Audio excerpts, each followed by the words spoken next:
पूरी दुनिया में पक्षियों की 10,000 से भी ज़्यादा प्रजातियां पाई जाती हैं। सभी के वहीं 2 पंजे, 2 पंख और 1 गर्दन होती है। लेकिन इन्हीं में से एक पक्षी है जिसकी एक अलग ही पहचान है, जो आसमान का सीना चीर के हजारों मीटर ऊपर 120 किलोमीटर घंटा की रफ्तार से उड़ता है, जो खुद के कई गुने अधिक वजन के शिकार को भी अपने पंजों में दबोचकर उड़ जाता है और इसीलिए उसे पक्षियों का राजा कहा जाता है, जिसे हम बाज के नाम से जानते हैं।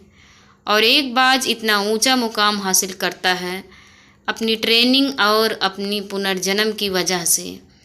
अगर आप भी इस दुनिया में एक मुकाम हासिल करना चाहते हैं तो एक बाज को बाज बनने का पूरा सफ़र आपको जानना बहुत ज़रूरी है, क्योंकि 25 से 30 की उम्र तक आने के बाद भी लोगों को रिस्क लेने से डर लगता है।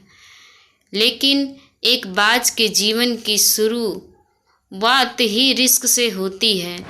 जिस उम्र में बाकी पक्षियों के बच्चे सिर्फ चीं-चीं करना सीखते हैं, उस उम्र में एक मादा बाज अपने बच्चों को पंजों में दबोचकर हजारों मीटर आसमान की ऊंचाइयों में उड़ जाती है, उसे ये बताने के लिए कि तेरा जन्म आसमान का सीना चीर के सबसे ऊपर उड़ने के लिए हुआ है। तेरा जन्म पक्षियों का बादशाह बनने के लिए हुआ है। जमीन से हजारों मीटर ऊपर ले जाकर मादा बाज अपने पंजों से उसे छोड़ देती है और यहीं से शुरुआत होती है उसकी हाई रिस्क ट्रेनिंग। वह चूजा जमीन की तरफ तेजी से गिरने लगता है। थोड़ा नीचे आता है तो उसके पंख खुलने लगते हैं। नीचे आते आते वो अपने पंख फड़फड़ाने लगता है, लेकिन वो अभी तक उड़ना नहीं सीखा है। वो ज़मीन से कुछ ही ऊपर होता है। ऐसा लगता है कि कुछ ही सेकंड में उसका जीवन समाप्त हो जाएगा, लेकिन अचानक एक पंजा उसे अपने गिरफ्त में लेता है और वापस आसमान में उड़ जाता है। वो पंजा होता है उसकी माँ का, जो उसके पीछे उड़ रही थी।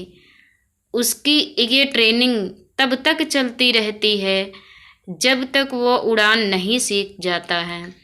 इतनी हाई रिस्क ट्रेनिंग होने के बाद इस दुनिया को एक बाज मिलता है। बारिश के वक्त जब सारे पक्षी आश्रय की तलाश करते हैं, तब यही बाज उसी बारिश में आसमान को चीरते हुए ऊपर निकल जाता है और बादल से कहता है, तू वर्ष ले कितना बरसेगा, और फिर भी नीचे आकर चैलेंज करता है। एक बाज की उम्र लगभग 70 साल होती है। जब वह 40 का होता है तब एक परेशानी उसकी ज़िंदगी में मौत बनकर आती है, जो आपकी परेशानियों की तुलना में बहुत बड़ी होती है, क्योंकि 40 साल की उम्र में बाज की चोंच इतनी मुड़ जाती है कि उसे शिकार निगलने में बहुत परेशानी होती है। उसके पंख भारी हो जाते हैं, छाती से चिपकने लगते हैं, जिससे उड़ना बहुत मुश्किल हो जाता है। उसके पंजे लंबे और लचीले हो जाते हैं, जिससे वो शिकार को सही से नहीं पकड़ पाता है। अब उस बाज के पास सिर्फ 3 रास्ते होते हैं। पहला, वो अपने शरीर त्याग सकता है। दूसरा, गिद्ध की तरह छोड़े हुए भोजन पे निर्भर हो जाए। और तीसरा, सबसे कठिन और पीड़ादायक रास्ता, अपने आप को पुनः स्थापित का, फिर से आसमान का सीना चीरकर उड़ने का। और वो इसी तीसरे रास्ते को चुनता है और अपने पास के सबसे ऊंची चोटी पे पहुंच जाता है।